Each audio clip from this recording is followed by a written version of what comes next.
In at number 5, we have the Chapel of Ease. Located on St. Helena Island, which is part of the British Overseas Territories, we have the Chapel of Ease.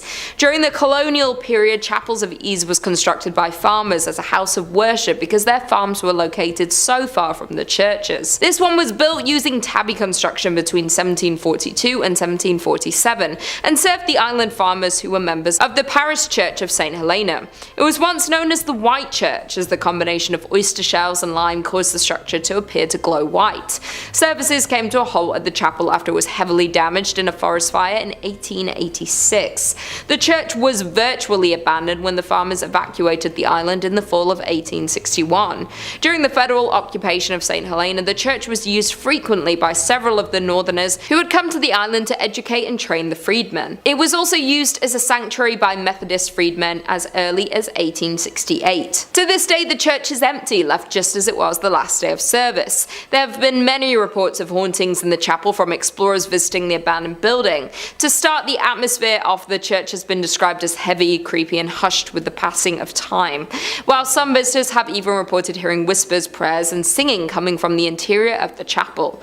Others claim to have heard names being shouted in the silent burial ground and from the surrounding forests. Others have also said to have witnessed a lady shrouded in white walking among the tombstones with her family. Moreover, other visitors have witnessed a number of ghostly occurrences on the grounds, while individuals have reported strange sensations when walking through the church's graveyard. Not only that, visitors have seen ghostly figures of people dressed in 18th century clothing. In at number 4, we have Borley Rectory. Established in 1862, the building was originally built as a house for the residences of the parish rector. The earlier rectory had burned down to the ground in 1841 and then was replaced in 1862. Borley Rectory itself is a tiny rural community in Essex that had 110 inhabitants at its peak. Now just a shell of a rectory left abandoned. Now the ghost stories don't start once the building was abandoned, but there had been claims of ghostly activity on the site from as early as 1819, with a shadowy nun being seen gliding across the ground where the rectory was built. By the time the Bull family moved in, there were reports of the sound of rushing water in the house and bells ringing from unknown sources. There were also reports of disembodied sounds of crashing and heavy footsteps in empty areas of the building. As with so many cases of alleged poltergeist activity, much appeared to be in the daughter of Ethel's room, being the subject of many hauntings. In 1900, Ethel saw what looked like a nun hiding in the trees, and as they reached out to the nun, the figure dissolved in front of her very eyes. As years passed, household items went missing. There started being mysterious messages appearing on the walls of the home. With the increase of hauntings, the owners hired a paranormal investigator of Harry Prince, after years of not being able to find a new owner as people were scared that the church was cursed. In third place, we're taking a closer look at St. Mary the Virgin, located on the outskirts of Clophill, England. Originally built facing the west sometime around the year 1350, it's believed to have been erected on top of a leper hospital run by monks. I'd like to take a moment to note that it was built in the quote-unquote wrong direction, with churches traditionally facing east, the direction from which the sun rises, which is associated with the location of heaven and the return of the Messiah in Christian religion. Altars inside of these holy buildings would face in the eastbound direction for prayers. Some have claimed that because St. Mary the Virgin faces away from God, it thus opens its doors to hell, and ergo responsible for the tale I'm about to tell. The building was abandoned in 1848 when the rector at the time made the decision to have a new church built, instead of expanding the previous one, which was much needed due to the rapidly growing congregation. Old St. Mary's, as was dubbed by the locals, was then primarily used as a mortuary chapel, holding bodies before they were buried in the adjacent cemetery. By the 1950s, St. Mary's had become so run down that it could no longer fulfill that use, with just the outdoor walls and tower remaining. In March 1963, the tomb of an 18th century apothecary's wife was broken into, and the bones were arranged ritualistically in the middle of the church. And once again, on Midsummer's Eve of 1969, multiple women's graves were broken into, with bones being removed and rearranged once more. While the specific individuals involved in these acts were never identified, the arrangements found resembled those used in black mass rituals performed by satanic groups at the time.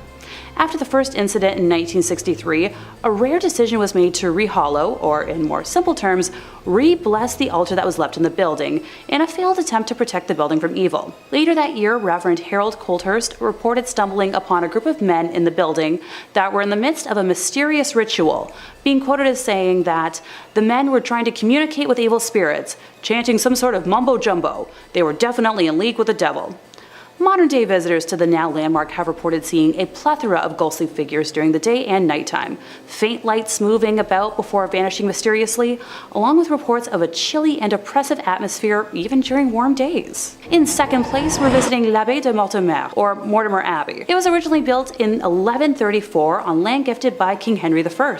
The stagnant water of the drainage lake, which was dug out by the monks to dry up the marshy land, was called Mortimer, or the Dead Pond, giving the monastery its name. Totally not ominous or anything. The monks constructed what was then one of the largest monasteries in the world on said land. The legend says that after the passing of his only son, King Henry wanted to reform his daughter Matilda and had her locked in a room in the abbey for 5 years. The anger and hate she felt from being sent away and isolated stained and seeped into the walls of the monastery, cursing it for eternity. After her eventual release, she went on to live until 1167, when it said her spirit returned to Mortimer Abbey to haunt the area as the White Lady. She is said to appear on nights close to a full moon, moaning as she drifts through the now ruins of the monastery. Those that have seen her report that she alternates between wearing black and white gloves. If she appears to you with white gloves on, you're destined for good luck. But if she appears with black, you'll be expected to pass within a year. Alas, Matilda is not the only spirit one must worry about if visiting the abbey. When the monastery was at its peak in the 1500s, a frail and suffering woman was brought to the monks with an illness it was believed that only they could aid. It was revealed that she was possessed by the spirit of a wolf and cursed to become a werewolf for several nights. The monks chained her to a room and conducted multiple exorcisms in an attempt to eradicate the spirit.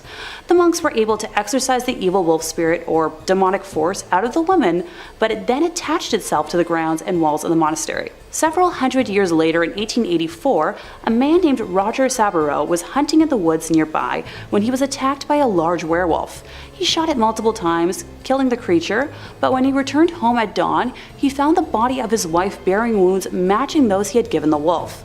People say the spirit of Roger's wife and his own heartbroken spirit still wander the area when the moon is full. The abbey was exorcised by the church in 1921, but still remains haunted to this day. And coming in first place, we have the Abbey of the Black Hag, locally known as Monasterngallagduff. Please don't curse me for my pronunciation. St. Catherine's Abbey, or simply as Old Abbey. It's located roughly 2 miles east of the village of Shanagolden, in the townland of Old Abbey. Gee, can you tell where it got its name? One of the earliest recorded nunneries in Ireland, with its first official record being around 1298, it was built on land donated by John Fitzthomas, and has the typical layout for abbeys of its time, with a dining hall, cells, isolated meditation areas, and other rooms still able to be identified amongst the ruins today. During the 15th century, there was a major battle for supremacy in the area between the Earl Fitzgerald and the prestigious Butler family, of which the Earldom of Ormond belonged. It got to such an extent that the local bishop was known to pray for peace between the families at masses. During one of the nightly attacks, Earl Fitzgerald attempted to get his wife to safety, but as he was pulling her onto his horse, an arrow pierced her thigh, shattering the bone and spraying red bodily fluids. As he rode on, the Countess appeared to have succumbed to her injury, leading the Earl to seek sanctuary at St. Catherine's. The heartbroken man was certain his wife had passed, so he swiftly buried her beneath the altar and continued elsewhere to find safety. As the night went on, the nuns and residents began to hear hair-raising screams and made the decision to rebury the Countess in hopes of bringing her peace. When they dug up the body, they discovered her fingers were broken and her nails had been torn off. The poor woman had been buried alive, with a very slow and torturous end of her life. To this day, it is believed that the Countess has been unable to find peace and continues to scream in anguish, waiting for her husband to save her from a fate truly worse than death. Moving slightly ahead in time, we come to the Black Nun herself. Described as one in the order that wasn't content with being humble, helping others over herself, and the servitude to God, she instead craved power. The hag had her own cell, where she worshipped Satan and performed black magic, becoming a slave to the occult. This was the highest form of blasphemy in the church, and the other nuns in the order fled the abbey, while the hag remained in her now house of darkness. To complete her rituals, the Black Nun would venture into the local community and perform depraved, lewd acts and offer sacrifices, with bones of young community members later discovered on the grounds. In modern times, visitors have reported seeing the dark, shadowy figure of a nun wandering, the feeling of being constantly watched, and a disembodied hand reaching towards them. It has been reported that flashlights cannot function in the nun's cell well, and modern batteries drain too quickly to have any sort of rational explanation. Number 5 on this list is the Templo Mayor ruins. So a church is typically defined as a place for Christian worship, but let's loosen up that definition just a little bit and start thinking about it as a building or landmark where people would have worshipped higher beings. If we start thinking about it like that, then the Templo Mayor ruins can certainly qualify. Mexico has a lot of haunted spots, but this is at the top of their list for sure. Gaurav Gupta writes, "This archaeological site in Mexico has a blood-soaked past. It is a haunted Aztec civilization site that has made its presence felt throughout the time. Around 4,000 people were brutally killed to please Aztec gods. The priests would cut out the beating hearts from the victims' chests and then throw their lifeless bodies on the stairs of the Aztec temple. Aztec's last emperor, Cuauhtémoc, made his last stand invading Spanish armies before he was tortured and killed. This Aztec is now a museum, and tourists report strange sensational feelings and sightings of shadow figures." 4,000 people were likely sacrificed here. That is a truly absurd amount of sacrifices. Then throw on the fact that a great battle took place here, and you end up with so much death. Needless to say, the spirits of those that passed have never really left. Glowing orbs are always spotted at this place, especially in the evening. There have been reports of these glowing orbs touching the people and transporting them to the world of the dead. They go into a hypnotic state and can't move, sort of like what happens to people in the latest season of Stranger Things, if any of you have watched that. They have a very hard time explaining what has happened to them after the fact, but they know that it was the dead. This is accompanied by a giant beam of light that flashes into the sky. There is evil here, there just has to be. All of the death that has transpired over the years has left a horrible stain on this place, and evil has congregated here. No one knows what type of evil or what spirit is behind this, but just know that this is a scary place that you should probably avoid. Number 4 on this list is the Ness Church. Ness Church is a Norwegian church that is no longer operating. It's a collection of ruins now and a very popular spot for ghost hunters. The ghost hunters have discovered that electronic equipment, or your standard cell phone, isn't going to do so hot in this church. For whatever reason, the second that you bring anything like that in, it just completely shuts down. If one wants to have an electronic device here, then it needs to be specifically made to withstand strong spiritual energy. The most popular myth surrounding the ghostly presence that resides here is a priest named Jacob Christian Finnegan. This was a priest who presided over this church from 1800 to 1837. Apparently, he suffered a very grim fate here along with his children. It's thought that he and his children were killed by an evil gang who came through the church looting it. They killed the priest and then, ever so cruelly, bricked his children up and left them to die. This is only one variation of the tale though, because one legend actually says that the priest did this to his kids himself. Regardless of which one is historically accurate, they're both pretty bad. The screams of these children are frequently accompanied by the sighting of this priest. It's said that he will stalk those who come here and follow them around, giving them a horribly uneasy feeling. It's very likely that if you go by yourself, this ghostly priest will attack you and could do some serious damage. Maybe he wasn't evil when he was alive, but he certainly is now. Number 3, Monaster Nagayal de Duff, or Abbey of the Black Hag, if you don't got all that time. Wow, you see that? You see what that church is called in that little chyron below me right now? I'm just supposed to pronounce that with like my lips? Okay, it's also called the Abbey of the Black Hag, and that's what we're going with. We're not calling it that other thing. I'm not doing that. Black Abbey of the Hag, only name this church has ever gone by, and it was built in 1298. And it was one of the well-known medieval convents in Old Ireland. The remains of the abbey still stand today in a secluded valley, making it already mysterious and supernatural place just that much more supernatural and overgrown and spooky. I mean, the place is called the Abbey of the Black Hag. You don't name a place that unless it's extremely haunted or if there's like a cool boss fight or something there. Sounds like it's straight out of Dishonored. It's believed that the last abbess, horrible word by the way, in charge of the abbey practiced witchcraft, and in the scary way, okay? She brought death, misfortune to the surrounding areas. Pope Martin V condemned the abbey, not being down for witches at all. The accused witch left to live out in the damp, deserted abbey by herself, which she probably loved because it sounds scary. Over time, her skin blackened, her hair furled, and her soul twisted, leading to the place being renamed the Abbey of the Black Hag. And if you can believe it, there's actually more to this one. The Count and Countess of Desmond once called the abbey home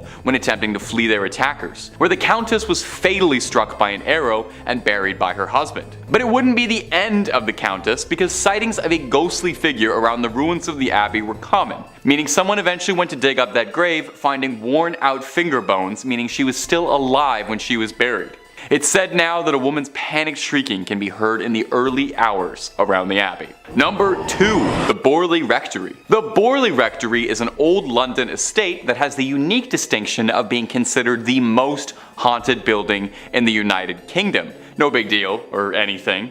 Almost immediately after its construction, stories of hauntings started to creep out. One of the first local legends says that in the 12th century, a priest and a nun had a naughty little affair, and when they were discovered, the nun was bricked up and left to rot in the nearby church. Since then, they say that her spirit roams the rectory. In 1900, 4 daughters of the then estate owner all said that they saw a nun wandering around the estate late at night. They tried to talk to her, but got no response back, just a scary ghost stare. The family claimed they'd see this nun around the property, and on one occasion they thought they saw the spectral apparition of a horse-drawn carriage with a headless rider, some real Sleepy Hollow stuff. From there on, there was all these reports of bizarre sounds or strange shadows creeping out the corner of your eye. In 1927, the estate changed hands, as the original family owning the estate had all passed on, and a new family, the Smiths, had moved in. Shortly after, they discovered a human skull in the cupboard in a brown bag,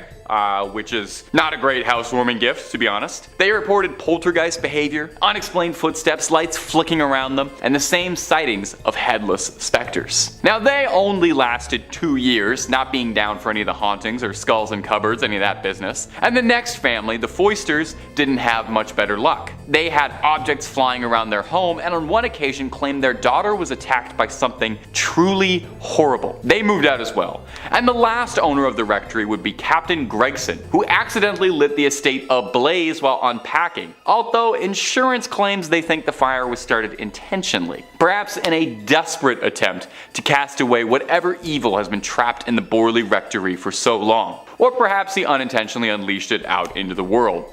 Time will tell. At number 1, Mortimer Abbey. Mortimer Abbey is a monastery in the forest of Lyons, France. A real old church built in 1134 on marshland, near the stagnant water of the drainage lake. The monks dug it out to try and dry the marshy land around the Fulbrock stream, which was called the Dead Pond. In French, Meltmal, which is where the name comes from. You can kind of hear it there. Mortimer, you know. Perhaps it's this history of being built on a dead pond is why Mortimer Abbey was doomed to be haunted. Now, the abbey flourished for centuries, but over time started to become claimed by the passage of time, and it fell into decline and disrepair. In the 17th century, there was an attempt to try and rebuild the abbey and recapture its former old glory, but the decline was already pretty present and had set in by that point, and by the time of the French Revolution, only 5 monks still remained in the abbey. Eventually, the abbey would collapse entirely and go private, and in 1863, the abbey would find itself in the hands of a rich Parisian family, the Delarues. Mr. Delarue moved his wife and his sons into the abbey, but soon discovered they weren't the only tenants. While walking the lawns, the young people of the house saw a light from the library. As if by an invisible hand, these hatches unfastened, their handles turned, and the windows and doors all opened. The paintings on the inside of the abbey turned themselves around and steps thundered out into the halls, and nobody moved out immediately after. I would have started looking for new real estate right then and there. But one night the young Delarue, Charles, had his fiancée over to come see the estate that would become her new home in marriage. She was offered the guest room, but found herself terrified during the night when she couldn't sleep because she was too busy being tormented by mysterious sounds and objects around the room that were hurling themselves around, being possessed by something. Having had, quite frankly, enough, like I think any of us might have, the young suitor announced she would never live in this house, called off the entire marriage, and hurried back to Paris tout de suite, where there were plenty of handsome young men asking her hand in marriage who didn't live in old haunted estates, okay? That's the message to take away from this. Get the love you deserve, and the love you deserve is not in a haunted house. Number 5. St. Mary the Virgin Church. Clop Hill, England. I gotta say, that sounds like it's a fake place, like where Sir Topham Hatt lives. Well, not only is it real, but it's home to a bone-chilling haunted church, St. Mary the Virgin Church. Now, St. Mary was built in 1350 outside the main settlement of totally real place Clop Hill. Traditionally, churches are built facing the east. I didn't know that. It's so it can align with the sun rising, which in Christianity is associated with heaven and the Messiah. Churches have their altars facing east, so you pray in that holy direction. Well, St. Mary's just had to be a little different, and this church is facing the west, facing away from God. And it's why some people believe the church is hosted to evil spirits, as facing west means they've shunned God and opened their doors to the devil. Paranormal investigators have strongly suspected the church as being host to satanic rituals. As the church fell into disuse, it became a popular spot for vandals, and if you believe the legends, black magic. In 1963, a local couple saw two people wandering around holding a human skull, which definitely I think would cause you to look twice. The people told the couple that they had found the skull in St. Mary's, where it had been jammed into a wall. When the couple went to investigate, they found on the floor a breastbone, pelvis, and leg bones, all laid out in a pattern used for black mass. Pretty spooky. Scattered cockerel feathers and tracings of two crosses filled in red were found inside the church as well. And as if that wasn't slightly unnerving enough, they also found that 6 graves of women in particular had been tampered with as well. All signs seem to be pointing towards some dark rituals happening at St. Mary's Church. Common sightings at the St. Mary's Church range from smaller scale things like strange screeching during the night or hearing the bell going off despite being long abandoned, and the more threatening reports seeing tall, dark figures wandering the ruins of the church, perhaps getting themselves ready for another ritual, or perhaps they've been contacted by a ritual and are arriving. Only thing I know is I won't be checking out the midnight mass there anytime soon. And if you're interested in way more scary stories of all manners, cryptids, conspiracies, churches, hauntings, aliens, we've got a little bit of everything at Top 5 Scary. So click on through, find something to get cozy with, and subscribe, and make sure you hit that bell so you catch all of our videos as they drop. But do all that stuff at the end of this one, okay? Because we got way more haunted churches for you coming right up. Number 4. Our next entry on the list today is going to be the Aquia Episcopal Church. And if you haven't said that, try saying that 10 times fast. I dare you. Located in picturesque Stafford, Virginia. The church has 200 years of history to it, which means it's also got approximately 200 years worth of ghost stories to study. When the church was first built way back when in the 18th century, it was stained by an unfortunate tragedy. You see, the surrounding areas were exhausted by war and the lack of resources, food, and money, and as such, brigands would take to the dark country roads to attack innocents during the night for whatever they had on them. Well, one young woman was hiding from a gang of highwaymen and marauders and sought out the church as a safe haven. Unfortunately, the bandits eventually caught up with her and she met an untimely end. Now, these men were never caught for their crime, and her body was not found for hundreds of years, left there to rot and decompose. And many believe that because of this, her spirit is tied to the church. And there have been several reports of hauntings ever since the discovery of those accursed bones. Visitors mention hearing footsteps frantically scattered around at night. These footsteps break into a run, but if you go searching, you'll never be able to find anyone attached to them. Voices can be heard in the room where she was attacked, some saying it sounds like a call for help or a painful scream of a struggle. Some go so far as to say they saw a transparent apparition of the woman in the church's windows or on the balcony. One story comes to us from a custodian who worked the graveyard shift there in the 1990s, claiming that he saw a ghostly woman's face floating above the graces, and says that he saw her smiling at him through the balcony windows before she vanished. One last one on this church. In the 1990s, to celebrate the bicentennial anniversary, the church sent out an invitation to a group of Civil War reenactors to fight a mock battle on its ground. During the night, one of the reenactors was complaining that there was a red and orange light that was flickering the entire night during the church that prevented him from sleeping. The man explained this to the father of the church, and the father explained back that there was no electricity in the vestry, and that the light must have been the spirit confused by why the Civil War had started up again. Imagine, you're a ghost, you're already out of time, and then you look outside and you see guys from your time? My little ghostly sense of the world would be so thrown off. I would have to buy a new ghost calendar. Number 3 on this list is Greyfriars Kirk and Churchyard. As the name Greyfriars might hint, this church is located in Scotland. History Hit says, with the kirk tracing its origin to 1598 and the graveyard dating back even further to the 1560s, Greyfriars Kirk and Kirkyard in Edinburgh is said to be one of the most haunted religious sites in the world. Known for body snatching and violent ghosts, the famously fearsome site has even been referred to by Scottish poet Robert Louis Stevenson. The site's most famous ghost is the Mackenzie poltergeist. George Mackenzie, who was known during his lifetime as a ruthless persecutor of Scottish Covenanters, a Presbyterian movement in the 17th century. His spirit was reportedly released in 1999 when a homeless man looking for somewhere to sleep broke into his final resting place, the Black Mausoleum. Next to this mausoleum is the former Covenanters prison, which housed some 1,200 members of a failed anti-government revolution in 1679. Only 257 prisoners came out alive, with the remaining dead said to haunt the churchyard. The negative energy that surrounds this church is said to be so strong that it's attracted some pretty powerful beings. The devil is the one being that people associate with this place. Some believe that this church is actually a secret lair for the devil, that these other demonic spirits are working to keep us away from this place so the devil can fulfill his evil agenda. If this is the case, then I think that we should do as the devil wants and leave it alone. Number 2 on this list is Borley Rectory. Built in 1863 in England, this is one of the most famous haunted churches in the world. We can thank the personalities of Ed and Lorraine Warren for bringing it into the spotlight, as they had quite the experience at this church back in the day. The horror stories began back in 1929. A journalist named V.C. Wall was a photographer in the woods nearby the rectory taking pictures one evening when they saw something very strange. From the outside, the rectory looked like it had a light on, but if you walked inside, it was all dark. Wall also saw the ghost of a nun that evening walking around the graveyard looking as eerie as you may expect. After they told people about this story, some ghost hunters came forward and provided an explanation.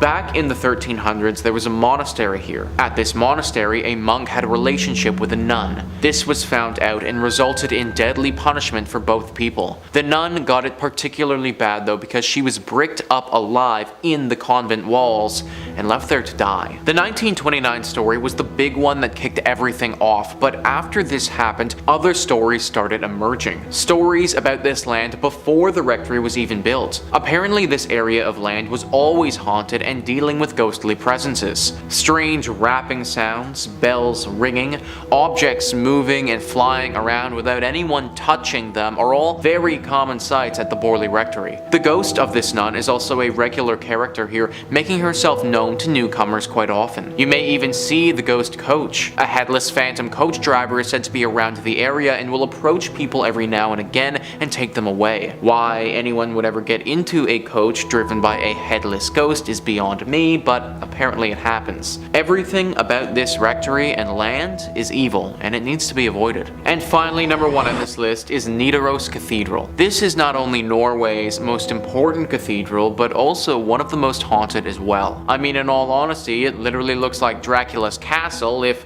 Dracula's castle was a cathedral. It was constructed in the 1300s, but the actual hauntings didn't begin until relatively recently in its lifetime. In 1924, Bishop Mary Gleditch saw something pretty scary and gruesome. The ghost of a monk who had a massive slash directly across his neck. Ever since that day, this monk is seen very regularly. Nobody knows why though. People and historians have looked through the history of this cathedral and can't seem to find any record of a big monk population ever staying here. However, it doesn't make sense that this random monk ghost would just show up out of nowhere, so you have to imagine that he was here at some point before. You also have to imagine that he got that cut on his neck here too. All of it is very dark and mysterious and makes you wonder what else happened here that wasn't documented. In 5th, we have the Most Holy Trinity Church in New York, built sometime between 1882 and 1885 on land that previously served as a graveyard until 1853.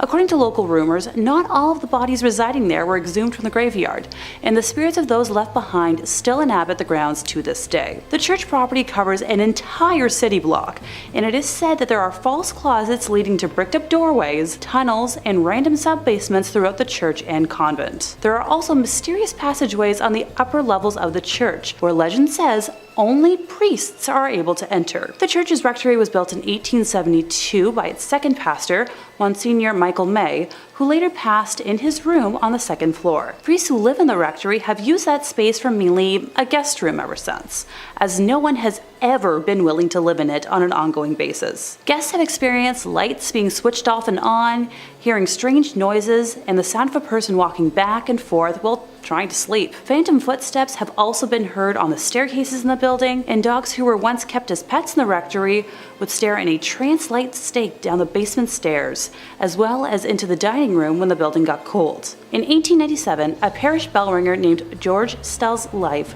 was taken in the vestibule of the church. Though there was a suspect in the case, a former parishioner who would later be executed for an unrelated ending of life, no one was ever convicted of the crime. The red fluids of Mr. Stell's, as well as the red handprint of the killer, is believed to still be on the wall in a stairway leading to the bell tower. George's ghost still roams the church and is believed to be the reason why the bells will ring suddenly, vowing not to leave until his death has been solved. Moving on to our fourth place position, we have the Aquia Church of Stafford, Virginia. While the congregation was established in 1711, the physical parish wasn't built until 1751. It was a gorgeous brick building built on a peaceful hilltop with a two-story crucifix floor plan, which otherwise known as a cruciform, which was considered a rather unusual style for colonial churches. Aquia was built to replace two earlier sites of the Overwharton parish, which were constructed around 1680. The inside of the church burned down in 1754 and was not rebuilt until 1757. It was then shut down from the Revolutionary War until the Civil War due to lack of funding, before reopening as a stable, campsite, and hospital for Union forces.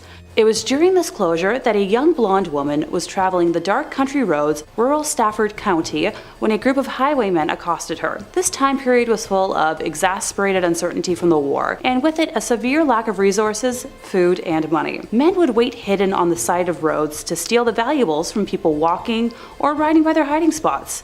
She ran from the men to the sanctuary of the church, but was only able to hide for a little while before they broke inside and ended her life. Her body was hidden in the tower, and the men were never caught. It wasn't until after the Revolutionary War ended in 1775 and the church was ready to reopen for services that what was left of her was discovered. A skeleton with golden blonde hair that was as intact as if she had been freshly slain. The red fluid that spilled on the floor from her death was impossible to remove. Despite using every trick known to man, the stains remained in the tower for well over 100 years, until during a modern renovation when the redness was covered up by concrete. With the facility still being in use today, members of the church have mentioned hearing footsteps walking around at all hours of the day and will break into a frantic run around the church at night, but no one is there. Noises can be heard in the empty tower, with some saying it sounds like a struggle, others describing a groan, whistle, or even a call for help. Many have also mentioned seeing a transparent woman in the church's windows, on the balcony, or even in the graveyard, dubbing her Blonde Beth after the hair of the skeleton. In the 1900s, brave people would try to stay overnight at the church, but were chased away by what they described as an unfriendly presence. A custodian working in the graveyard saw a ghostly woman's face floating above the graves, while another man saw a woman smiling at him through the balcony windows before she vanished. In the middle of this creepy sandwich, in at number 3, we have Most Holy Trinity Church. The Most Holy Trinity Church can be found in Williamsburg, Brooklyn. With the present-day church is the third church built upon the grounds and was established in 1885. The church is known to be built on a site that had been a cemetery prior to being a church. Legend has it not all of the bodies were removed from the cemetery and that the souls of those who remain continue to inhabit the site. Not only that, but a number of people have mysteriously died while praying in the church since its doors first opened in 1885. Thus, those souls are also said to roam throughout the church building. Because of this, the lights in the church have also been known to go on and off without any reasonable explanation. At night, it is said that voices and the sounds of people walking back and forth can be heard in the building. It's been reported that priests who live in the rectory have continued to reserve the space as a guest room ever since the hauntings started, as no one has ever been willing to live in it on an ongoing basis. Guests report having heard strange noises noises and the sound of a person walking back and forth while trying to sleep in the room. Phantom footsteps have also been heard on the staircases in the buildings, and the dogs who were once kept as pets in the rectory would stare in a trance-like state down the basement stairs, as well as into the dining room when the building got cold. With the number of souls trapped in the building and scary ghost stories throughout the years, it's hard not to believe that this church is cursed by the devil. In at number 2 we have the Abbey of the Black Hag. The Abbey of the Black Hag lies in the centre of the West Limerick in Ireland. It has been a source of paranormal and archaeological intrigue for centuries. It is named after Catherine D. O'Connell and was originally thought to be 13th century due to Vatican records. However, it may be 100 or so years older than this. St. Catherine's Augustinian Abbey was one of the few medieval convents in Ireland during the 1290s. Pope Martin V closed the convent after the locals were terrified of one nun practicing black arts and witchcraft within the abbey, which is known as the Black Hag cell. Due to the black magic performed on the grounds, it said that it brought bad fortune to the local population. The malevolent abbess was left to live out her days in the damp, deserted abbey. Due to the depraved conditions and her twisted practices, over time her skin blackened to such a degree that it gave rise to the local name for the convent, the Abbey of the Black Hag. While it's said that one ghost that haunts the convent is the Countess of Desmond, who was buried alive under the church's altar. Sightings of her menacing ghostly figure prompted an investigation of her grave, while visitors say you can hear her screams and scratching the stone to escape in the early mornings throughout the ruins of the abandoned church. And finally, in at number 1 we have St. Louis Cathedral. The cathedral located on Jackson Square, St. Louis Cathedral is actually the 4th cathedral built upon its current location. The cathedral is the oldest continually operating cathedral in America. The two buildings which used to house the congregation of St. Louis's cathedral were destroyed by unfortunate events. The first building used as the cathedral was lost to a hurricane in 1722, just 4 years after the city's official founding. The cathedral, which replaced the earliest structure, then burned to the ground in New Orleans' Good Friday fire in 1788. The third itinerary of St. Louis's cathedral was built in 1794, but by mid-1800s the congregation decided that they wished to enlarge their parish church. Thus the 4th version of St. Louis Cathedral went up in the 1850s. Perhaps the most famous ghost associated with the St. Louis Cathedral is that of Père Antoine. Père was a Spanish Capuchin friar at St. Louis Cathedral. He arrived in New Orleans in 1774 and was named pastor. His generosity and kindness to the people of New Orleans made him very popular. He was well liked by all of New Orleans. His death on January 19, 1829 was met with a somber and mourning city. He was laid to rest inside the St. Louis Cathedral 3 days after his death. Since his death in 1829, the ghost of Père Antoine had been seen in St. Louis Cathedral by an untold number of people. His ghost is easily recognized as there is a portrait of him inside of the cathedral. It seems as though the ghost of Père Antoine especially likes to show himself around the holiday seasons. Commonly, the ghost of Père Antoine is seen near the altar and on the balconies. Interestingly, the ghost has been seen in other areas of the city as well, especially in the alley next to the cathedral. In addition to that, the ghost of Pierre, there are other famous ghosts associated with St. Louis Cathedral. Some of the ghosts which are said to haunt St. Louis Cathedral, like that of Père Dagobert, who became pastor of St. Louis Cathedral in 1745. On quiet evenings after worship, people have seen the ghost of Dagobert walking the aisles of the cathedral, his head down to the ground, walking silently in sandals. Number 5 on this list is Hallstatt Carner. Hallstatt Carner is one weird church, man, let me tell you. I'm all about unique and cool decorations, but human body parts?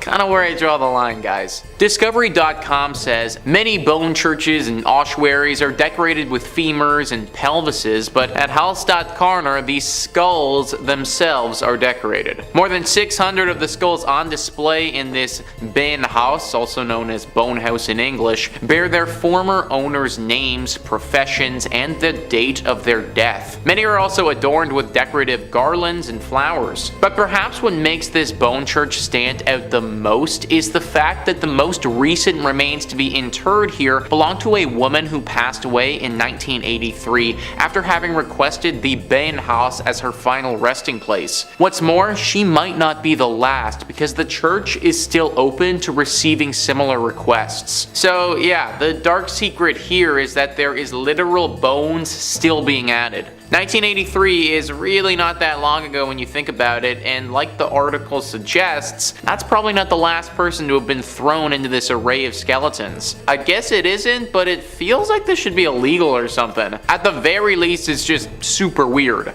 Like, why is a bunch of dead bodies and bones and stuff bringing anyone closer to God? Isn't the whole point of church to connect with your spiritual side? Not get grossed out by a bunch of dead people who you might have even known at one point. The church is located in Austria and has got to be one of the scariest churches in that country for sure. Unless you want your bones to be added to some religious display, I would stay away from this place. Number 4 on this list is the St. Louis Cathedral, a beautiful church like many on this list, which is riddled with spirits. List first says, like the city it serves, the St. Louis Cathedral in New Orleans is a font of strange myths and legends. Originally built by the city's French rulers, the modern cathedral wasn't completed until the 1850s. According to lore, the ghosts of the old structure came along for the ride. One of the cathedral's better known ghosts, Père Dagobert, was an 18th century priest. Dagobert was renowned for his kindness, especially his willingness to treat the poor and terminally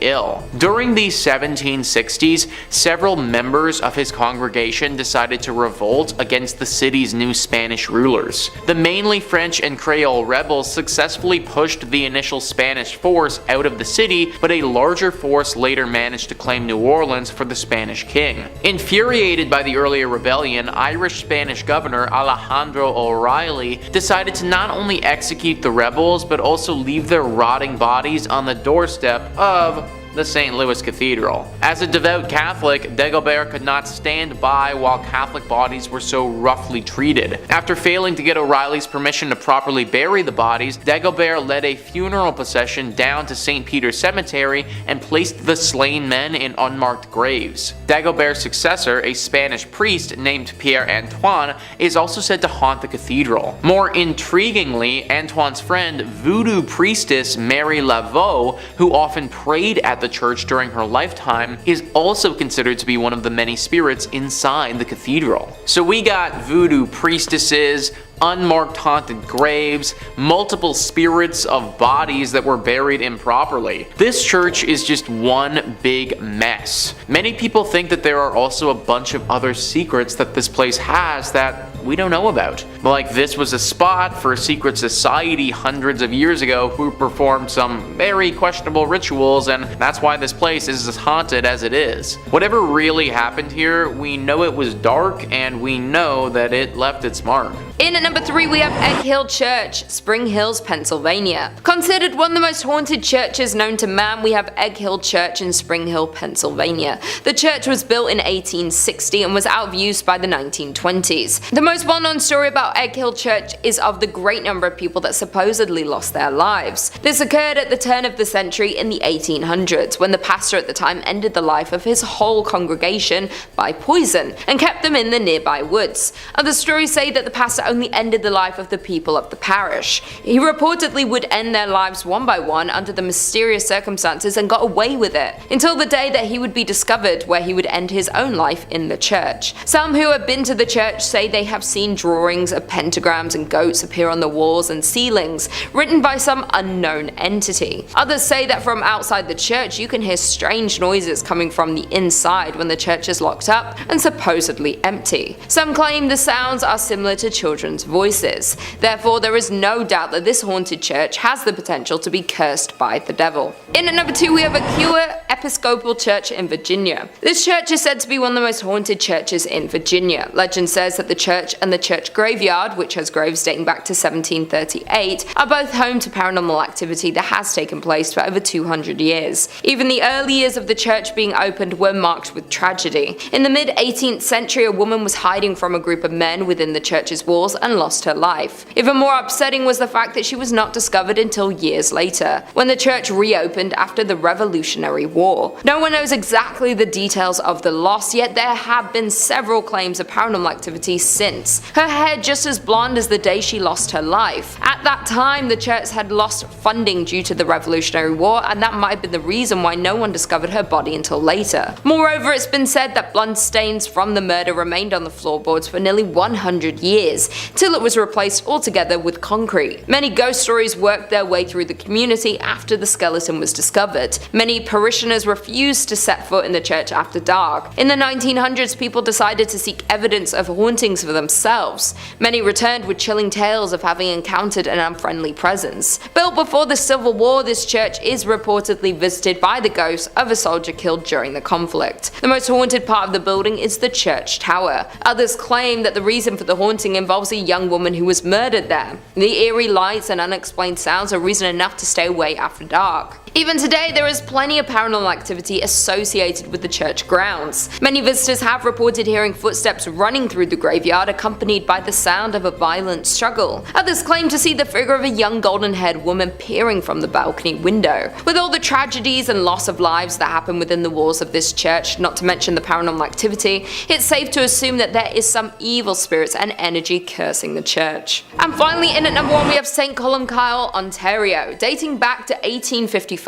St. Colum Kyle Church was founded and located in the hamlet of Uptergrove. The original frame church was torn down and the present brick edifice was constructed in 1905. This structure sits on a hill far back from the road and can easily be viewed when driving on Highway 12 east from Aurelia. The ghost stories have been spreading since over 100 years ago, classifying the church was haunted, and these tales have been circulated ever since. Today, the church is deemed haunted by some local residents and visitors. There have been many reports of ghost sightings, shadowy figures that will suddenly appear, creaking doors, and eerie music that will play randomly from the organ. There have also been numerous reports of shadowy sightings of a figure wearing a black hat that floats through the choir area, creating chills for those who had observed it. Mysterious candlelight has been seen flickering from the windows on stormy nights. Many believe the spirit responsible is that of a former priest who, according to legend, pledged to complete a specific number of sermons, though he lost his life before he was able to attain that number. Now some churchgoers say he is returning to fulfill that promise. Coming in at 5, St. Paul's Episcopal Church, Key West, Florida. St. Paul's Church is the 4th church structure built by St. Paul's between the 1800s and early 1900s. And though it may look bright and new, this is because the church has been rebuilt numerous, and I mean numerous times. The original church, made of coral rock, was completed in 1839. However, it was destroyed during the Havana hurricane in 1846 and was rebuilt in 1848. Once again, though, the church was destroyed when the Great Fire of Key West struck in 1886. However, by some good fortune, the rectory survived unscathed, and the rebuilding once again began on the 3rd structure, ending in 1887. However, disaster struck once again, though, in 1909 when the church was destroyed by a powerful hurricane. This time, though, the parish hall survived, as well as the rectory. The church was once again rebuilt, and construction was completed in 1919. However, during all of these rebuilds, it was discovered that the site was once a Seminole burial ground, with the land being previously owned by the Fleming family before the church was built, and the land was only granted after the widow was assured her husband's remains that were interred on the land would not be disturbed. However, this is where it gets spooky. Legend has it that the promise was broken and the widow's husband, John William Charles Fleming, was removed from the site. Spookier still, according to some locals, his ghost still wanders the site. Other apparitions have been reported as well in the graveyard, one being a ghostly group of children who were killed in a fire set by a jealous deacon who was taking revenge on his unfaithful wife. Yeah, yikes. Coming in at 4, St. Andrew's on the Red, Selkirk, Canada. Built between 1845 and 1849 to serve the local community of retired Hudson Bay Company personnel, this church is located in a small suburb of Winnipeg, located on a lightly forested hill with an incredibly impressive Gothic design. It is by far the oldest stone church in Western Canada and has definitely had its fair share of paranormal activity. The church became an old campfire story among young teens and rebellious kids who would dare their friends to walk backwards around the church 3 times, with the expectation expectation that you would disappear. Now, of course, that never actually happened, but it was still a frightening tale to tell children so they didn't wander through the cemetery at night. Now, what makes this church truly chilling is that victims of influenza, diphtheria, typhoid, and tuberculosis from the early colonial era were interred here, and their restless spirits are said to still wander the grounds of the church. Specifically, some visitors have reported disembodied red eyes floating through the cemetery, organs playing spontaneously, as well as a mysterious woman cloaked in white who is known to rattle the gates of the church.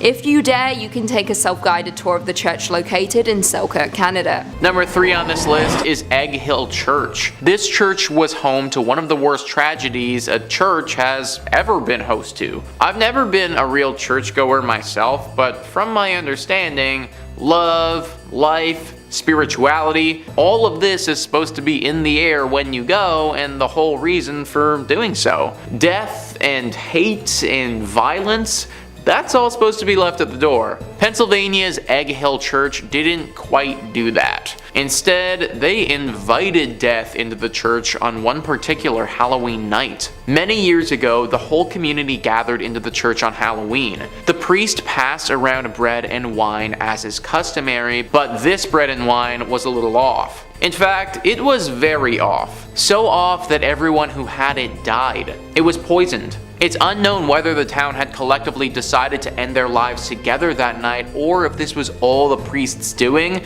but either way, tens to hundreds of people's bodies lay lifeless on the ground when it was all said and done. Now, what are we left with? Well, the ghosts of all of these people, obviously. Even worse than that, the spirit of this evil priest still lingers here too, and apparently, he isn't done with the living. He's said to be very dangerous and wants to drag visitors down with him and take their life. This whole story is pretty much as dark as you can get, and it's no wonder the place is totally messed up today. Number 2 on this list is St. Nicholas Church. Hey, it's me. It just so happens that my church is haunted by a dozen spirits. Great. List first says St. Nicholas Church is practically haunted by default. That's because the village of Pluckley, its home, is reputably the most haunted locale in all of England. The Kent village is home to the Watercress woman, who occupies the Pinnock Bridge, and to the ghost of a schoolmaster who committed in front of his pupils. According to a conservative estimate, Pluckley contains no fewer than 12 active spirits. The church itself is said to be the home of both the beautiful ghost of Lady Daring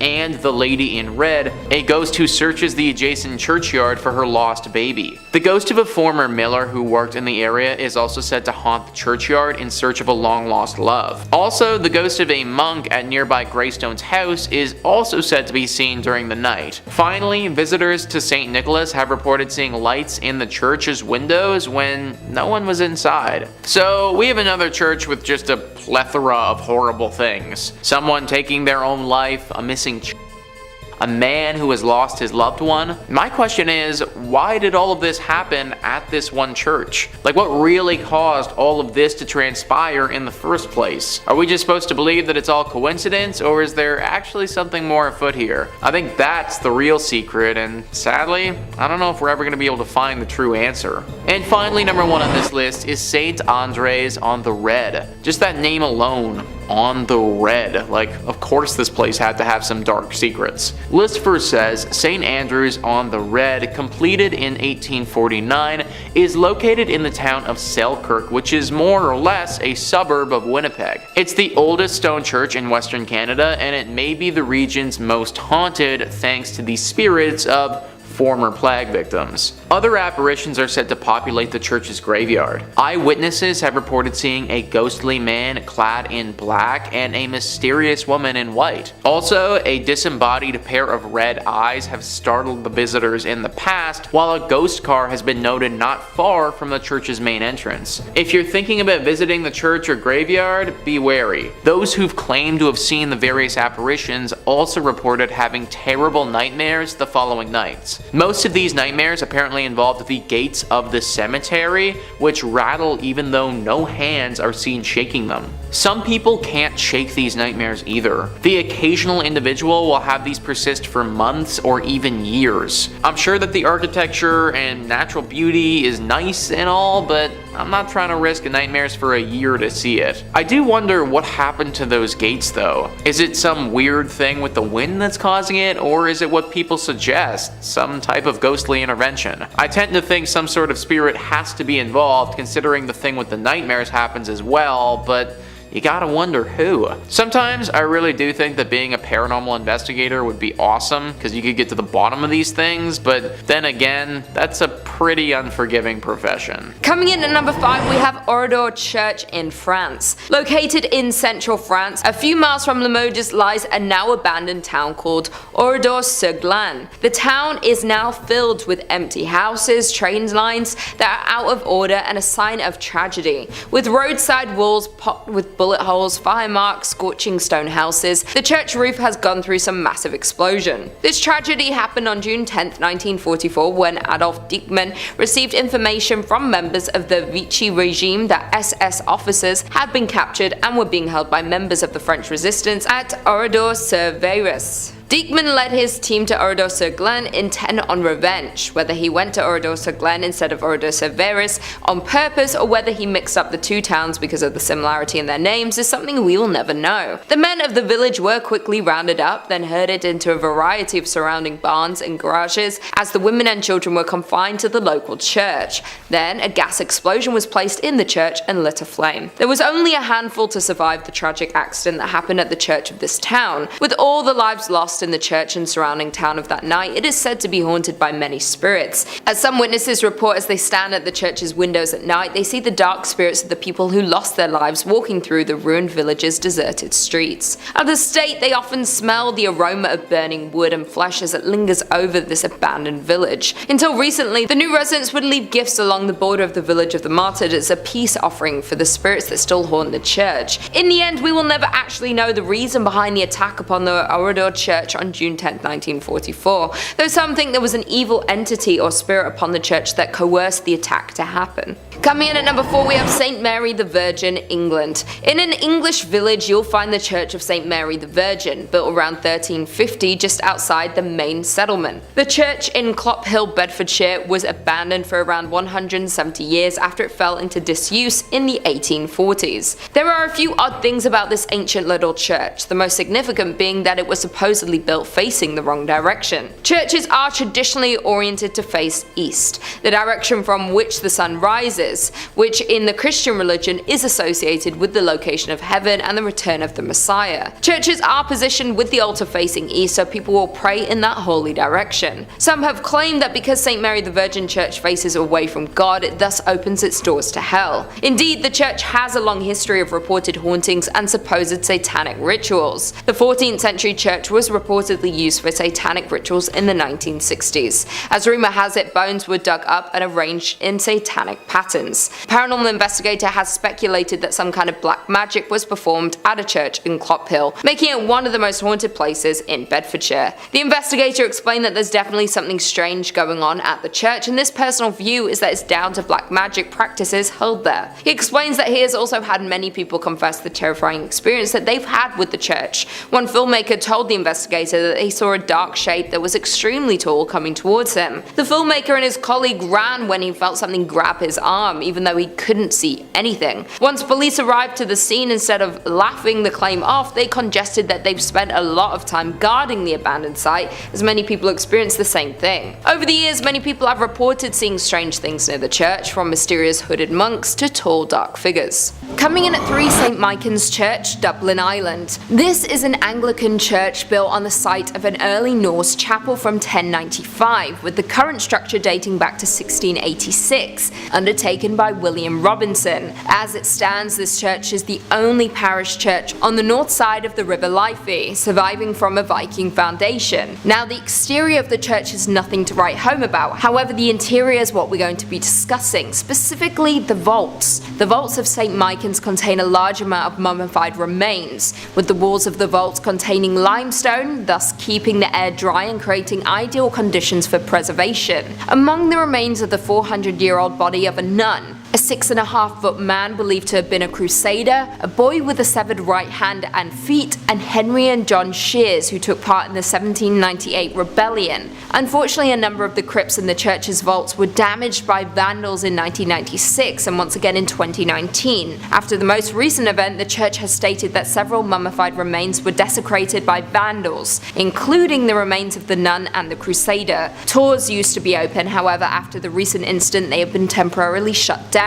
Not only will you be dealing with the enraged spirits of the dead when visiting this church, but also the despicable living. Coming in at 2, Cathedral of the Assumption of Our Lady, Guadalajara, Mexico. Also known as the Guadalajara Cathedral, this is a Roman Catholic cathedral of the Archdiocese of Guadalajara and was built in 1541 in the Spanish Renaissance style with neo-Gothic spires. However, though the building is beautiful, it has been plagued by hauntings and tragic events. On May 30th, 1574, during Mass, neighbours fired shots into the air. Some of the bullets fell onto the cathedral and started a fire, ultimately damaging the building. A second tragic event struck in 1818 when an earthquake shook the city, causing the towers and dome to collapse. The cathedral was of course repaired, however it continues to be in danger. It was damaged by earthquakes in 1932, 1957, 1985, 1995 and 2003. However, outside of natural disasters, the cathedral also has a ghostly side to it. One of the most popular attractions is of course the Crypt of Archbishops, which is truly chilling. However, more chilling still are the mummified bodies on display there, with one dating back to the 1700s, which belongs to a child that was killed for converting to Catholicism. Some visitors to the cathedral have claimed that they have seen her eyes blink and have witnessed her hair move. Very spooky indeed. And finally, coming in at number 1, St. Thomas Anglican Parish of Mulgoa, New South Wales, Australia. Designed by Reverend Thomas Mackison and built from 1836 to 1838, this church is incredibly striking with a Gothic revival design and is said to be one of the most haunted churches in not just Australia, but in the world. Though the church is youthful in appearance and located in a semi-rural area, it is hiding an incredibly dark and tragic history. Legend has it that 2 young boys died in a fire in the bell tower of the church after a prank went horribly wrong. Since that fateful day, any kind of light, even candles, anger the spirits of the boys' restless spirits. According to a Facebook group, Haunted Places of Sydney, they say, I quote, "There's an urban legend that claims that if you drive laps around the church at night, the headlights of your car will switch off, and if you continue, the car will stall." However, it isn't just the church's legend that is creepy. The surrounding cemetery is also filled with monuments that date back almost 200 years ago. With monuments that date back almost 200 years, adding to the creepy factor. As of right now, the church is owned by Anglican Church Property Trust and was added to the New South Wales State Heritage Register on April 2nd, 1999. Number 5 on this list is Rosslyn Chapel. Rosslyn Chapel is located in Scotland and is arguably the most haunted church in that country. This chapel has a ton of ghostly legends surrounding it that lead to the lore of its hauntings. The Rosslyn Chapel actually writes themselves. In July 2006, a group of actors were rehearsing in the chapel for a play they were about to do at the Edinburgh Festival. One said that he saw a fairy-like figure in the grounds of the building. Another was locking up the chapel at the end of the rehearsal. As he was doing so, heard the voice of a child in the crypt. Obviously, he didn't want to lock the child in overnight, so he went down to the crypt to get the child, but found that there was no one there. Another tale says that the ghost of a white lady haunts Rosslyn Chapel. Legend has it that she is a girl from the St. Clair family who was bewitched by an evil spell and sleeps in an enchanted chamber. Here, she is waiting to be rescued by a knight. Once rescued, the spell upon her will be broken and the knight will be granted great treasures. And yet another tale is of a phantom dog which roams the grounds around the chapel, and on stormy nights its ghostly barking can be heard. We got a fairy, we got a child, we got spells, we got a dog. This chapel has everything that a paranormal lover could ever want. They also didn't mention in that article about the ghosts of the monks that supposedly lived there. This used to be an area where a bunch of monks would meet while they were alive, and it seems as if their ghosts have never left. And the crazy part about all of this is that nobody knows why this church is as haunted as it is. Most places that are tied to spirits have some sort of horror story to go along with them, but there really isn't anything here at all. I suppose it's possible that this church just happened to be built on an area where tons of spiritual energy has gathered. Hit me in the comments down below what you guys think happened to this place to get it like this, cause I'm honestly stumped. Number 4 on this list is the Ness Church. This church is located in Norway and is no longer functioning. It's actually a collection of ruins now and a very popular spot for ghost hunters. The ghosts here are very interesting and unique. It seems as if they have a strong connection to electronic devices, because whenever anyone brings an electronic device to this place, it will immediately stop working and start flashing uncontrollably. If one wants to have an electronic device here, then it needs to be specifically made to withstand strong spiritual energy. The most popular myth surrounding the ghostly presence that resides here is of a priest named Jacob Christian Finnegan. This was a priest who presided over this church from 1800 to 1837. Apparently he suffered a very grim fate here along with his children. People believe that at some point a gang of thieves came to this place and murdered him. Along with his death, they took his children and bricked them up in the church, leaving them there before ransacking the place and taking any valuables. An even darker version of the legend says that the priest did this to his children himself and then promptly hung himself in the church for the locals to later find. I'm not too sure which legend is the true one, but either one would have left their dark mark behind. The screams of these children are frequently accompanied by the sighting of this priest. It's said that he'll stalk those who come here and follow them around, giving them a horribly uneasy feeling. At this point, the church is nothing but a ruin of its former self, and considering the ghostly presence that's waiting for you, I just avoid going altogether. Number 3 on this list is the Aquia Episcopal Church. Heading back to Virginia with this one, this church is located in a place called Stafford. The church itself is rather beautiful and looks super unsuspecting. Some of the other churches on this list in our previous part just gave me the vibe that something was up, but this one doesn't. The outside and the inside make you feel homey and very safe. Problem is, this isn't the case. Only in your state writes, one of the most famous mysteries associated with the church is that of the golden-haired skeleton. No one knew about the death of the woman who was murdered inside Aquia until her skeleton was later discovered in the Beftree, and her hair was later discovered in the Belfry.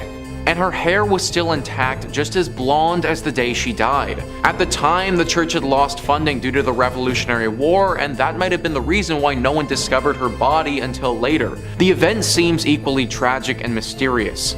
It's been said that bloodstains from the murder remained on the floorboard for nearly 100 years until it was replaced altogether with concrete. Not so surprisingly, many ghost stories worked their way through the community after the skeleton was discovered. Many parishioners refused to set foot in the church after dark. In the 1900s, people decided to seek evidence of hauntings for themselves. Many returned with chilling tales of having encountered an unfriendly presence. Even today, there's plenty of paranormal activity associated with the church grounds. Many visitors have reported hearing footsteps running through the graveyard accompanied by the sound of a violent struggle. Others claim to see the figure of a young golden-haired woman peering from the balcony window. So clearly this church has got a pretty dark history to it. It's said that the skeleton that was found was of a woman who was murdered by some men prior to the Revolutionary War. The church then closed for the war and reopened after it, so her body would have been stuck here decomposing for probably decades. It's no wonder that her soul hung on to this place and refused to let go. It's honestly really very sad if you ask me, because from all the reports that I read, her ghost isn't evil, it's just a lonely one. It's clear by the way she holds herself that she doesn't want to be stuck in this purgatory place, she just is. Similar to our monks, you should pray as a sign of respect before entering this church if you do ever go. Number 2 on this list is the Borley Rectory. This is sometimes referred to as the most haunted place in all of England, so it definitely deserves a spot on our list. The Rectory, which for those who don't know is a Church of England, was built in 1863. For a bit over 50 years, nothing out of the ordinary or spectacular happened here. It was just a normal rectory. The horror stories didn't take place until 1929. A journalist named V.C. Wall was with a photographer in the woods nearby the rectory taking pictures one evening when they saw the weirdest thing. Apparently from the outside, the rectory looked as if it had a light on within it, but the second that you walked inside, that light disappeared. This phenomenon baffled both of the men, and they thought that something paranormal might be happening. Wall also reportedly said that he saw a nun that evening, or what looked to be the ghost of a nun, walking in the garden. After they told people about this story, some ghost hunters came forward and provided an explanation. Back in the 1300s, there was a monastery here. At this monastery, a monk had a relationship with a nun. This was found out and resulted in deadly punishment for both people. The nun got it particularly bad though, because she was bricked up alive in the convent walls and left there to die. The story from V.C. Wall brought this place to the public's attention, but apparently ghost stories have been told here from long before as well. Sightings of paranormal creatures have been seen and talked about dating back before the rectory was even built on this land. Clearly this whole area is just inherently cursed and this rectory just happens to be built on it. Strange rapping sounds, bells ringing, objects moving and flying around without anybody touching them. These are all very common sightings at the Borley Rectory. The ghost of this nun is also a regular character here, making herself known to newcomers quite often. If you happen to get really lucky, then you may also see a ghost coach with 2 horses and a headless coachman.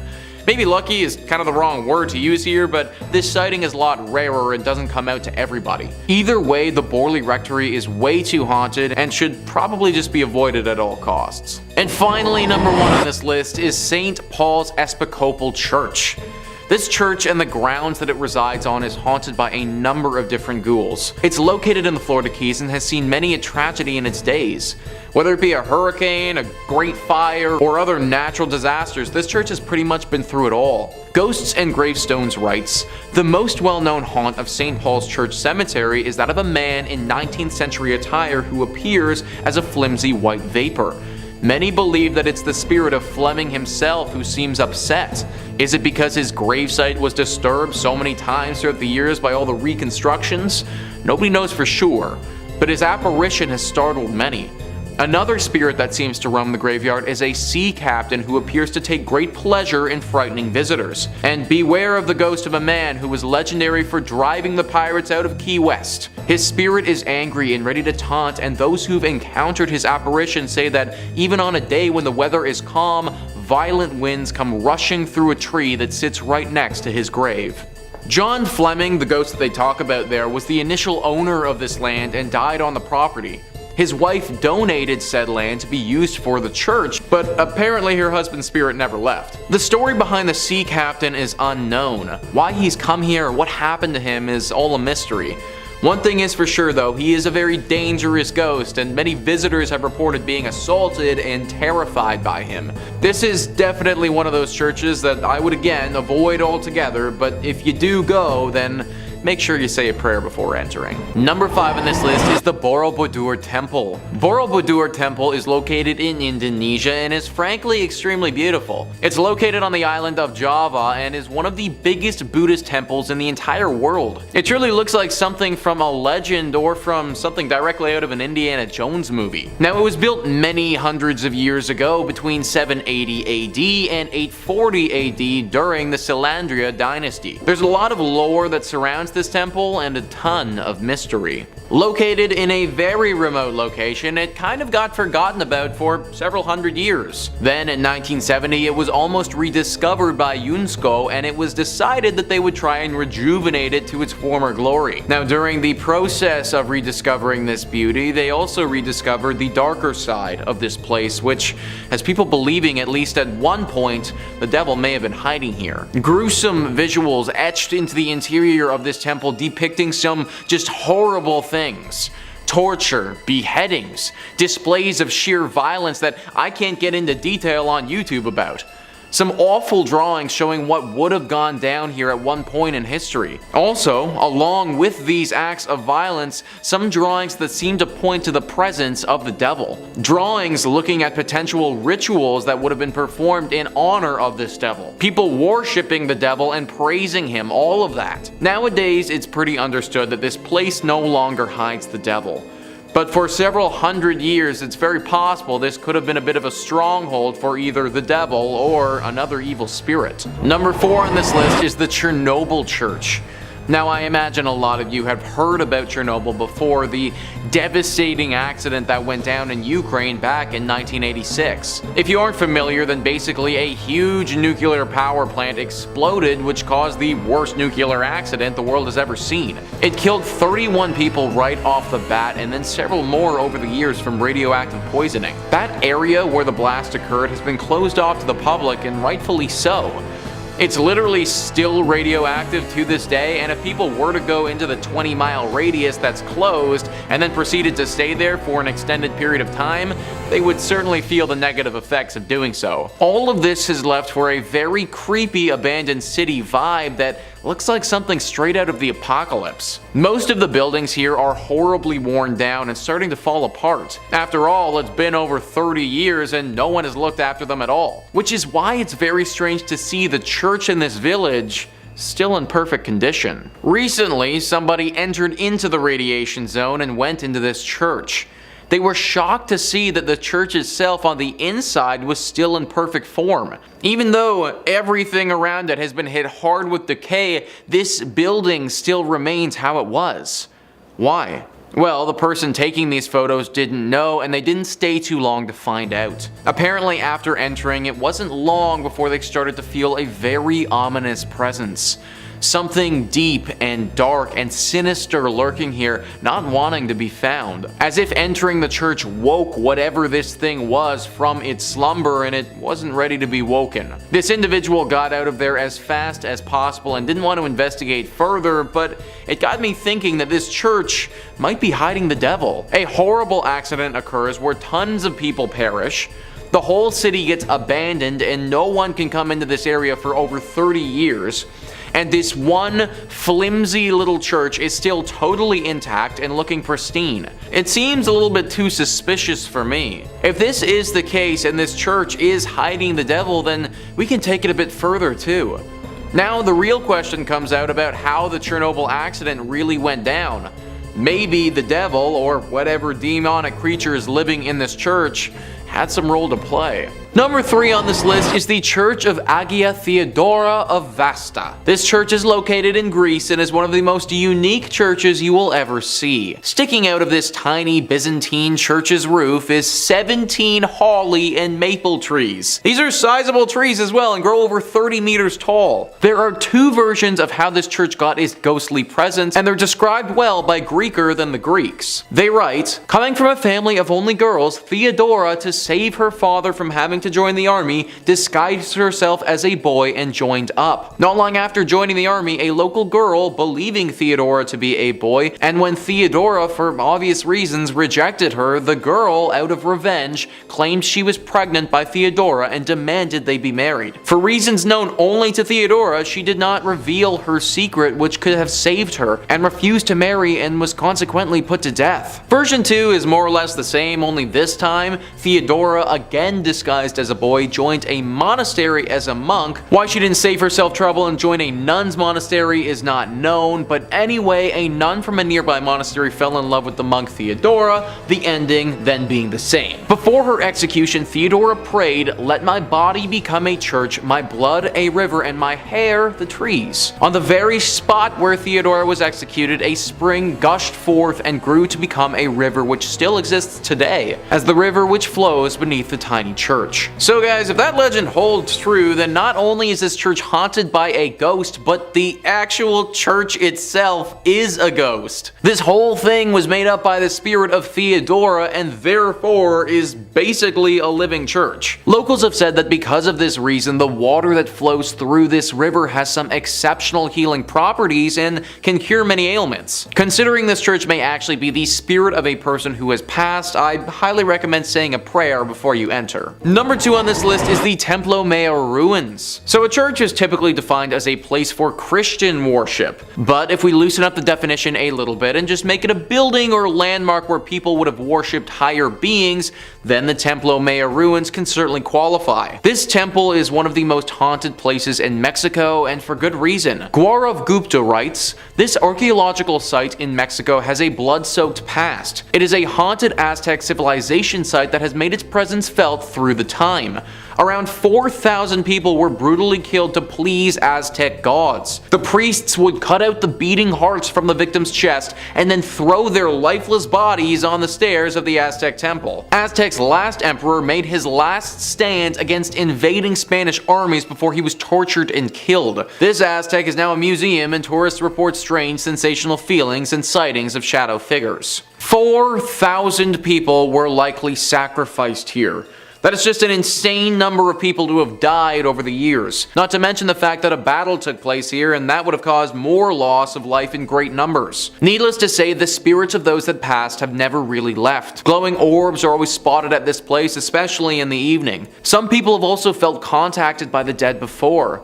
Like they go into a deep trance and get a vision of something to come or something happening in a totally other life. From my research, they've had a hard time explaining it, but they know that something paranormal has touched them. Some locals have even noted a bright light flashing up into the sky at this place before. It happens very infrequently and doesn't seem to have any rhyme or reason to it, but every now and again you can spot a beam of light blast into the sky. I don't think it's unbelievable to think that this place is deeply haunted with all of the death that's happened here.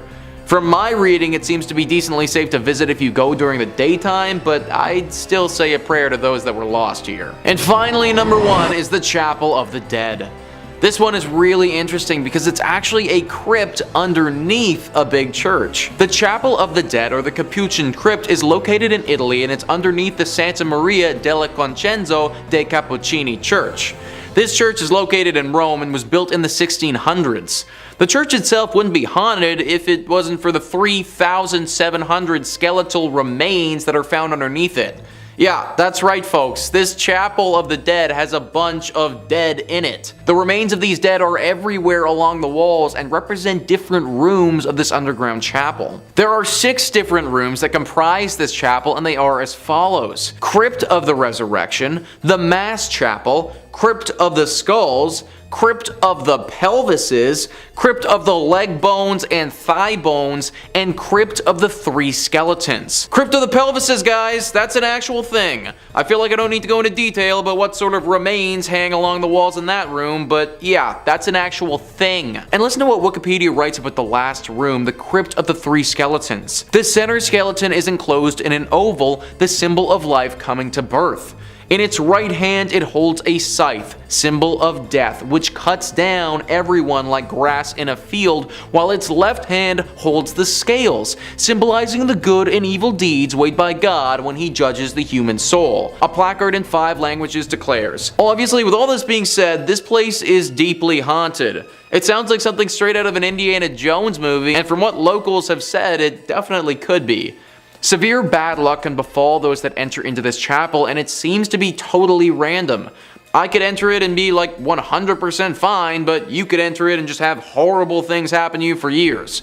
It's a really interesting place to read about, but definitely not the sort of place I'd recommend visiting. Number 5 on this list is the Old Post Chapel. This chapel is located in the Arlington, Virginia cemetery and is definitely one of the most haunted churches in the world. The Arlington Public Library writes, the Old Post Chapel was commissioned by Major George Patton Jr. in 1933 when he toured the chapels on the grounds of the Walter Reed Hospital. Patton told Post Commander Colonel Kenyon Joyce that the new chapel should combine the functions of a principal chapel with those of a mortuary chapel in one building. Workers broke ground in February 1934, and the chapel was officially dedicated on April 21, 1935, where it was known for its attractive spire and intricate stained glass windows. The chapel serves as a place of worship for the community, a wedding chapel, and a place of final honors for those laid to rest at Arlington National Cemetery.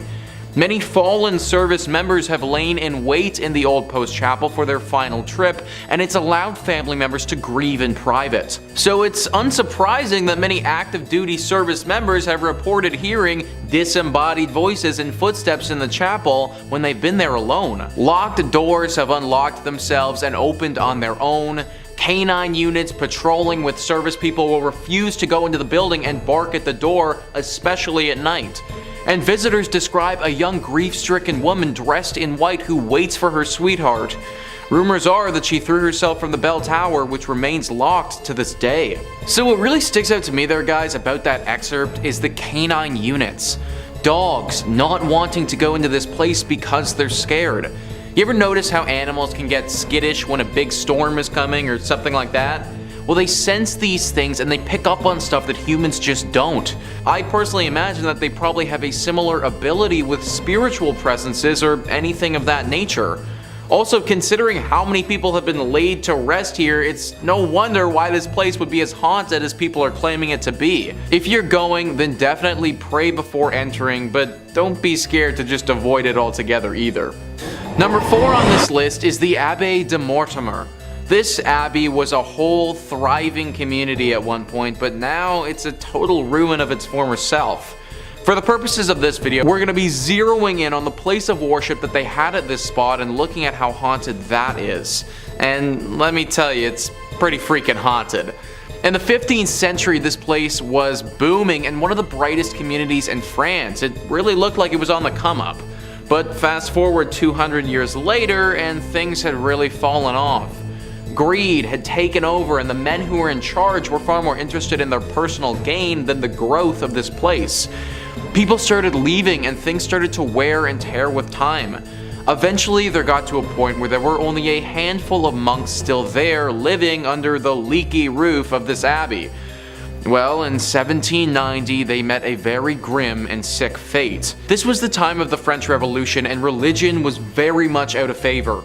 A group of revolutionists swept through the area and believing that the monks had some sort of treasure hidden here, they took them into the cellar and they killed them. The manner to which these men died was brutal. Because of this, it's believed that their spirit still clings to the ruins of this place. Future owners of this location had many run-ins with ghosts and even had to perform some exorcisms in their time being there. There have also been reports of werewolves and other demonic creatures here. The monks are by far the most spotted poltergeists though. The crazy thing is that apparently they aren't that evil. One would think that after their life was so ruthlessly stripped away from them that they would harbor some anger, but apparently they don't. If you do make it out here, then I recommend you pray not only as a form of safety, but also as a sign of respect for the souls of the monks who still live here. Number 3 on this list is Nidaros Cathedral. Located in Norway, this is referred to by locals as the most important Norwegian cathedral and also the most haunted. Taking a look at this thing on the outside, it's certainly very beautiful, but also gives me some serious haunted vibes. And those vibes are well founded. The church was finished being built in 1300 and is directly in the center of the city of Trondheim. It's certainly been around for a large part of Norway's history, however the hauntings at this church have been pretty recent relative to how long it's been around. It all started in 1924 when Bishop Mary Gleditch saw something pretty scary and gruesome. The ghost of a monk who had a massive slash directly across his neck. This monk has been spotted haunting the church ever since, but the weird thing is, nobody knows why. Historians have combed through Norway's history and can't seem to find a time that any order of monks would have stayed at this church. Now at the end of the day, this doesn't mean that having a ghost monk is impossible by any means. It's totally possible that a singular monk just happened to be at this church for some reason and through some tragedy died, or by the nature of that cut was potentially murdered. Whatever his reasoning for being there, he certainly is. Many visitors have spotted him and some have said that they've seen him playing the organ in the church before. I personally can't imagine stumbling upon a monk whose throat is totally cut playing the organ. This is definitely one that deserves a prayer before entry. Number 2 on this list is St. Louis Cathedral. So we already talked about the Lady of Guadalupe Church, but the only reason that church even exists is because of the St. Louis Church. Also located in New Orleans and arguably more haunted than the previous one. This church is interesting because one could argue that it's been around a lot longer than the other New Orleans one, but that also isn't necessarily true. That's because this is actually the 4th church to go up on this spot. 3 previous times the church that was here has suffered serious damage that caused it to get replaced. One was from a hurricane that swept through the entire area and totally knocked the church to the ground.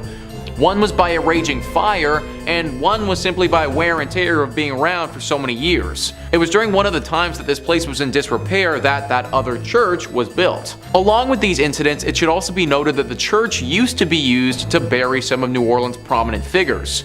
So when you walk through this church, you're literally walking over a ton of graves in the process. Through the deep history this church has, it's no wonder that ghostly sightings are a regular here. Perhaps the most famous ghost associated with St. Louis Cathedral is that of Père Antoine. Pierre was a Spanish Capuchin friar at the St. Louis Cathedral. He arrived in New Orleans in 1774 and was named pastor. His generosity and kindness to the people of New Orleans made him very popular. He was well liked by all of New Orleans.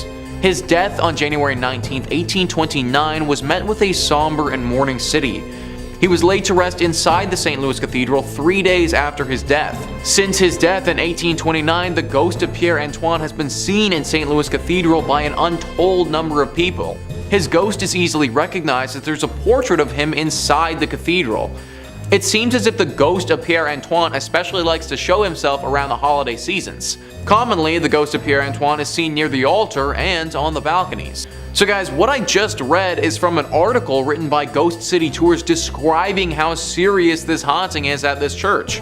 Apparently Père Antoine isn't the only ghost either, but people have reported seeing the ghost of another pastor and some other apparitions of what looks to be people from the 1700s. Clearly something about a New Orleans church is very attractive to the paranormal. And finally, number 1 on this list is the Abbey of the Black Hag. This church would be a tad bit difficult to pray before entering because there isn't too much left to enter. It's located in Ireland and is a ruin of its former self. The story starts many hundreds of years ago when this place was referred to as St. Catherine's Augustine Abbey. This place was established in 1298 and was pretty great right up until the last abbess took over. It's said that this woman practiced witchcraft here and brought great evil to the others that lived here and those nearby. Pope Martin V caught wind of this and ordered the immediate closure of this place. Everybody left, except for the witch. She stayed here completely by herself, practicing magic all day and all night.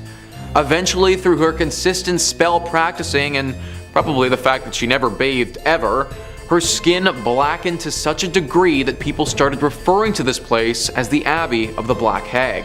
Apparently, this witch still resides here to this day, and the locals fear going here and risking her wrath. Tales have been told of livestock going missing, weird symbols appearing in the ground, and even the occasional child wandering into this area, never to be heard from again. I feel like praying before you go to a place like this might not actually help that much. In fact, I'd just try avoiding it altogether if I was you. Number 5 on this list is the Lady of Guadalupe Church. This church is located in New Orleans and is known to the locals as being one of the most haunted spots in the whole city. This location hasn't always acted as a place of worship, but for a long time was a chapel that you really didn't want to end up at. That's because for the longest time it was actually called the Old Mortuary Church. As I'm sure that you can probably guess, the crowd that entered this place wasn't the liveliest. In fact, using the word live to describe them is just flat out incorrect. New Orleans was hit hard many a time with epidemics, with yellow fever being especially bad. There were times during the city's history where the dead were too many to handle and they had to go somewhere. Enter in the Old Mortuary Church. Thousands upon thousands of bodies have went through these doors over the years. In fact, for the longest time, the only people this place saw were the pastors who were here and the countless dead. Everyday citizens were too scared to come here for fear of catching the disease and wouldn't even risk going to see their departed loved ones. Obviously, all this death has left its ghostly mark. Eventually, it was turned into a full-fledged church that people attend, but not before the spiritual damage had been done. Nowadays, the spirits of some of those who died during this harsh period in New Orleans history still haunt the area. Glowing orbs have been seen by those who frequent the church floating around at nighttime. Subtle and faint moans can be heard echoing throughout the walls, as if the moans themselves were wind blowing through the church. The ghost of a man has said to approach people from time to time claiming he needs help and that he was never sick to begin with. This is definitely one of those churches who's seen its fair share of tragedy over the years, and it shows. However, believe it or not, it may not be the most haunted church in New Orleans, but more on that later. Number 4 on this list is St. Helena's Chapel of Ease. This chapel is located in South Carolina and is a ruin of its former self. A website all about Beaufort, South Carolina writes, "The chapel was destroyed in a horrendous forest fire that happened after the Civil War. Today, the ruins of the chapel and a graveyard remain. The vault still remains out of order to this very day. The planters left St. Helena with the arrival of Union forces in 1861, and the church never regained its stature. Some stories relate that Union soldiers used it for services during the war, as well as Northerners who came to the area after the war to educate and train the former slave population. The door of the Fripp's vault was ruined by the soldiers, and at some point it was decided to brick up the entrance. According to the story, workmen did a very good job of sealing the vault, only to return the following day to find the bricks removed and neatly stacked beside the mausoleum. This had occurred many times. Convinced that the supernatural was at work, the job remained unfinished. Local authorities had assured that no one had been in the area the previous night long enough to complete such a task. Today, the vault remains empty. The door is half sealed by bricks. One might find the experience of looking into the vacant vault more than a bit unsettling, if not downright eerie. Ever since that moment, regular ghostly sightings have been reported here. A woman dressed in 18th century clothing carrying a child through the graveyard is one of the most frequent apparitions that takes form. People have also talked about hearing people singing here even though they'll be completely by themselves. Usually these songs sound like church songs and are quite beautiful actually. Also, just a general feeling of uneasiness has been reported at this spot very often. This place clearly has a very strong spiritual presence, and I'd highly recommend giving a prayer before entering it. Number 3 on this list is Greyfriars Kirk and Churchyard. This church is located in Edinburgh in Scotland. History Hit says, with the kirk tracing its origin to 1598 and the graveyard dating back even further to the 1560s, Greyfriars Kirk and Churchyard in Edinburgh is said to be one of the most haunted religious sites in the world. Known for body snatching and violent ghosts, the famously fearsome site has even been referred to by Scottish poet Robert Louis Stevenson. The site's most famous ghost is Mackenzie poltergeist George Mackenzie, who is known during his lifetime as a ruthless persecutor of Scottish Covenanters, a Presbyterian movement in the 17th century. His spirit was reportedly released in 1999 when a homeless man looking for somewhere to sleep broke into his final resting place, the Black Mausoleum. Next to this mausoleum is the former Covenanters prison, which housed some 1,200 members of a failed anti-government revolution in 1679. Only 257 prisoners came out alive, with the remaining dead sent to haunt the churchyard. This church is haunted by so much negative energy that people around the area believe it's actually attracted the devil. Basically, all of this evil has gotten the devil's attention, and it's possible that one of those evil spirits that's hiding out is the devil in disguise. It's also believed that the devil may have released all of these demonic spirits to keep people away from this place, as he's doing something sinister. We may never know for sure though. Number 2 on this list is the Church of St. Mary the Virgin. This church is located in Bedfordshire, England, and can very easily be a hiding spot for the devil. Bedfordshire Live says, the Church of St. Mary the Virgin in Clop Hill, Bedfordshire was abandoned for about 170 years after it fell into disuse in the 1840s. During this time, the church fell into ruin as it lost its roof and became a focal point for vandalism, antisocial behavior, and, according to ghost hunters, black magic. Over the years, many people have reported seeing strange things near this church, from mysterious hooded monks to tall dark figures. The 14th century century church was reportedly used for satanic rituals in the 1960s. As rumor has it, bones were dug up and arranged in satanic patterns. Damien Odell, head of the Anglia Paranormal Investigation Society, theorizes that the hauntings are what remain of black magic rituals from many years ago. He explained there's definitely something strange going on at the church, and my personal view is that it's down to black magic practices held there. I think it's possible for a group of Satanists to conjure up something and leave it behind.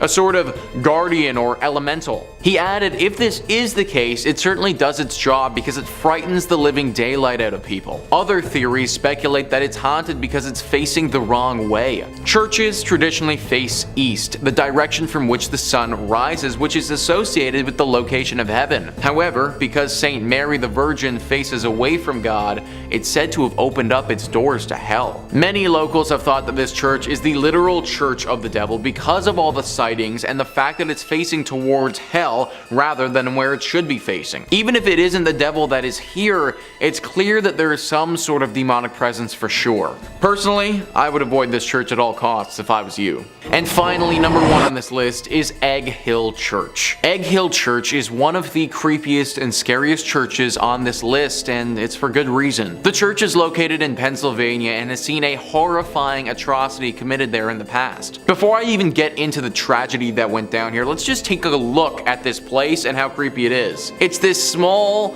barn-looking structure that doesn't look to be in good repair at all. It's got a few gravestones sitting out front of it, and it's relatively in the middle of nowhere. It looks like the sort of place where a serial killer would be lurking, or in this case, maybe even the devil. In the early 1900s, this place hosted a horrifying mass murder. The pastor of this church held a congregation, gathering everyone in the surrounding areas to this church.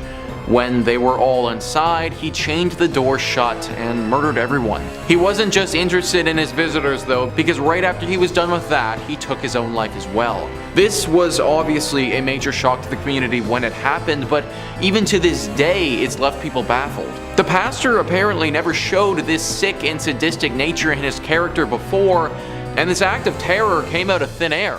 That's why people have speculated before that he may not have been acting by himself. It's very possible that it was him in the flesh but not in the mind, that his body was simply acting as a vessel for the devil or another spirit as they did this. To this day, locals avoid this place and claim that there is a dark force that haunts it. Maybe it's the devil just sitting, waiting in this church for his next helpless victim to wander inside.